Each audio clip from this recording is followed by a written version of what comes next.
Yo, what is up, guys? My name is IronBoffin, and I am here today to conduct my honest review for Overwatch. Let's get into it. Starting off, Overwatch is a team-based, first-person shooter built on the variety within their 26 playable heroes.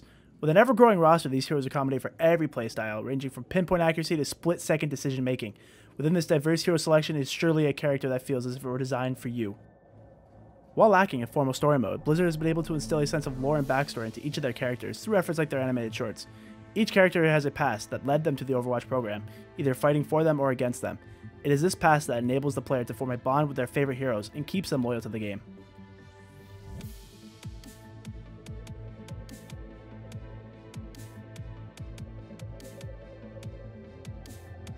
Now let's dive into the actual gameplay. Overwatch has 4 official hero types: offense, defense, tanks, and supports. As you play the game, you find these roles aren't as clear-cut as you'd imagine. Realistically, it falls into DPS, tanks, and supports, but even then, some heroes are left in the gray areas such as Symmetra or Torbjorn. Offensive heroes like Soldier and Tracer are the primary damage dealers for your team. It is their job to put out the damage to ensure a smooth victory. These characters heavily rely on accuracy skills, and they also die quite easily, so you have to be careful. Other offensive heroes like Genji or Doomfist don't deal as much damage, but are extremely good at picking off isolated targets.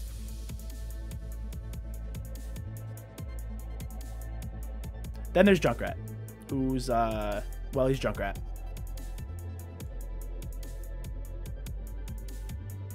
Next up are the tank characters. They have high health pools and often provide some sort of barrier. Reinhardt has his giant shield, D.Va has her defense matrix, and Roadhog, well, he has his giant belly. The main role of the tank is to create space for your team as they approach a team fight. This helps your DPS deal damage effectively, as well as gives your supports room to breathe. While tanks lack the high damage output of the other DPS characters, they are some of the most important members of the team. They rely more on their positioning and good decision making rather than the DPS, who heavily rely on their accuracy skills. Lastly, we have the support characters, the glue that holds the team together. This role is responsible for healing the team as well as providing great utility. Mercy is one of the most popular characters of the game because her kit is so unique to FPS games in that she doesn't require much accuracy but still has a large impact on how the game turns out.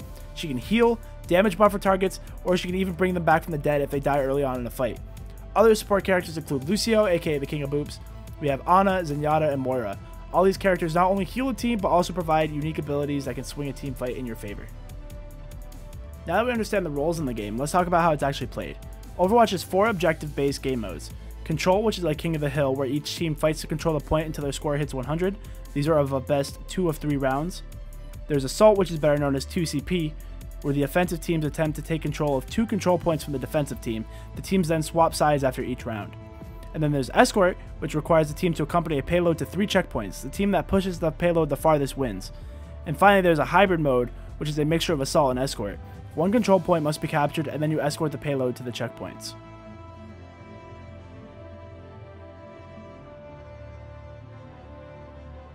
Next, let's talk about the loot box system in Overwatch. It is my opinion that Overwatch should be held as the golden standard for how to approach a loot box system. In the loot boxes, you can only attain cosmetic items. Nothing from a loot box will grant you an advantage over your opponents. Each character has their own set of skins ranging from simple recolors to complete entire makeovers. When I first started playing, I would learn the characters whose skin I liked the most. Throughout the year, Blizzard releases event loot boxes, and these event loot boxes contain special skins that are only available for that time. My personal favorites were the Halloween skins.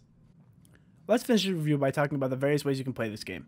There's Quick Play, which is for the casual player who is looking to enjoy the game at its simplest.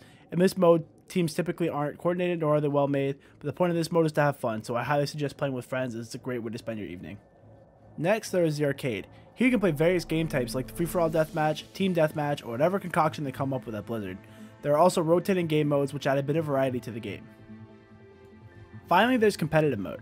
I won't dive too deep into this as it could be its own video, but we'll go over the basics. You must be level 25 to play competitive, and ranks go from bronze, silver, gold, platinum, diamond, master to grandmaster. When you start out, you play 10 placement matches, which you will do each subsequent season. Once your placements are finished, you will be placed into where the game believes your skill to be. After you are placed, you will play games with similarly ranked people. Here you will gain or lose SR, also known as skill rating, for winning or losing. Simple enough, right? Now remember, competitive can be a scary place, but remember, it's just a game, so enjoy it.